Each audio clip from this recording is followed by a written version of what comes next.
कि पीठ में खंजर घोंपा, उस शख्स ने अपने जमीर की नीलामी करके सीमांचल की आवाम के पीठ में खंजर घोंपा। आज मैं आपको ये बात बताने आया हूं कि हमको भी तकलीफ है कि ऐसे शख्स ने आपकी और हमारी कुर्बानियों को देखा नहीं और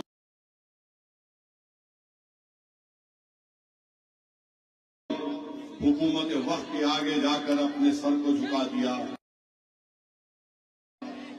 मगर आप जानती हैं कि तारीख गवाह है, जो लोग गद्दारी करते तारीख में इनका नाम लिखा जाएगा कि ये गद्दार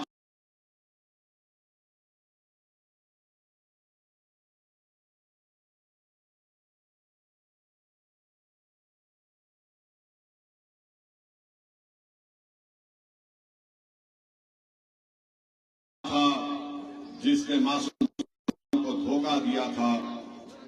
आप जानते हैं कि टीपू सुल्तान से जिन्होंने गद्दारी की थी, तो लोग टीपू सुल्तान को सुबह क़यामत तक याद रखेंगे और लोग हमेशा मीर जाफर और मीर सादिक को गद्दार कहते रहेंगे। तो जो लोग उनको झुका दिया, आज वो गद्दार कहलाएंगे। जब तक तुम दुनिया में रहोगे, जब तुम इस दुनिया से चले भी जाओगे, लोग कोचा दामन की तुमको इस बात से याद करेंगे कि तुमने हमारे को धोखा दिया था और गद्दार कहकर तुमको याद किया जाएगा।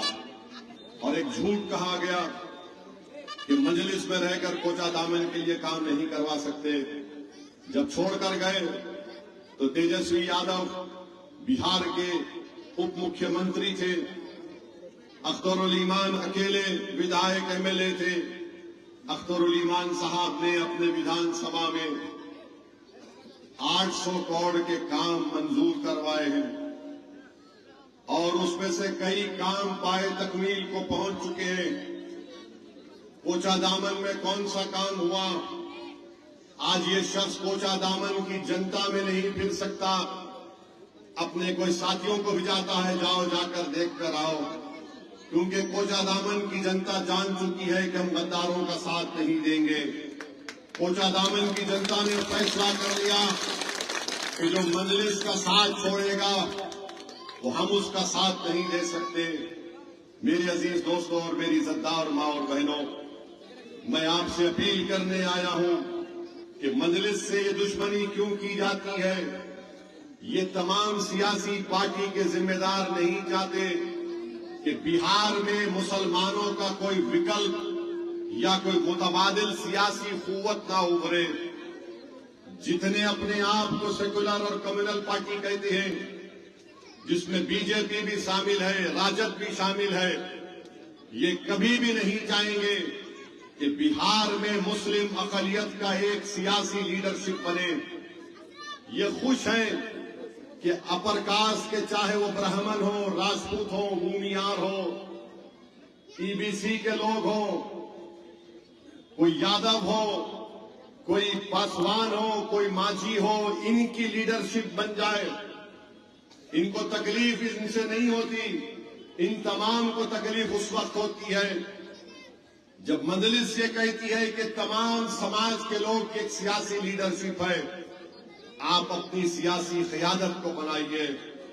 तो फौरन ये लोग उंगली उठाकर इल्जाम लगाती है कि ये फुला टीम है, ये वोट काटने आए हैं, ये करने आए हैं। आप बताइए, बिहार में 20 साल कांग्रेस की सरकार, 15 साल राजद की सरकार और 20 साल से नीतीश कुमार मुख्यमंत्री है।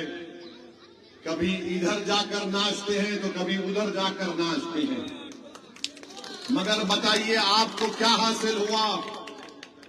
इनकी तरफ से कोई मुसलमान आता है और आकर कहता है कि देखो भैया हम हैं, आप हमको बोलो।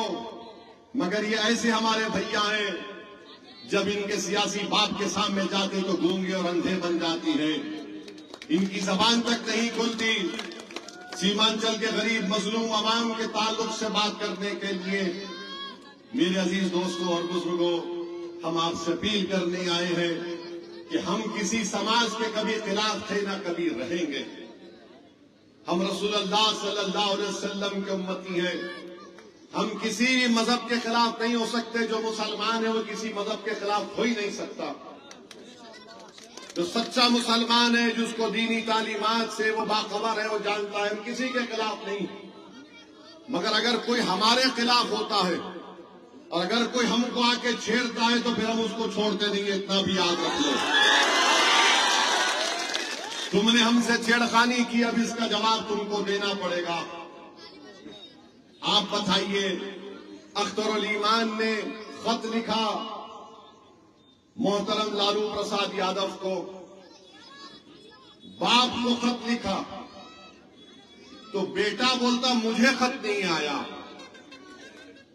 अगर मैं किसी के घर में जाकर आपके वालिद से, बाप से मिलूं, आपकी मां से कहूं कि मेरे लिए दुआ दीजिए, और जब आपके बाप को ये और मां का आशीर्वाद मुझे मिल गया तो बेटा नहीं बोल सकता कि तुमने मुझसे आशीर्वाद नहीं लिया।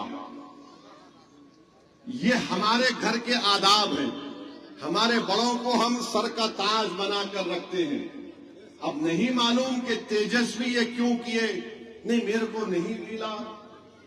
हमने उसकी हुज्जत को पूरा करने के लिए अख्तर भाई से कहा कि इसको भी आप एक खत लिख दीजिए। अख्तर भाई ने कहा लिखूंगा जरूर, मगर पहुंचाने का तरीका कोचा दामन का होगा, सीमांचल का होगा। तो अख्तर भाई ने ढोल बजाकर उसके घर पर जाकर ये लेटर दे दिया, खत दे दिया। तो तेजस्वी बोलते मुझे डराने के लिए आए। अरे डराने के लिए कहां, ये खत देने आए तो तुम डर गए? इतना डर क्यों है तुमको? हम तो डराने के लिए नहीं आए थे। ना हम डराते ना हम डरते। हम डरने वाले सिर्फ रब्बे कायनात से है, जो जमीन और आसमान का खालिक है। हम मखलूक से नहीं डरते। ना वजीर आजम मोदी से डरते, ना किसी सियासी लीडर से डरने वाले हम। अख्तर साहब ने खत दिया।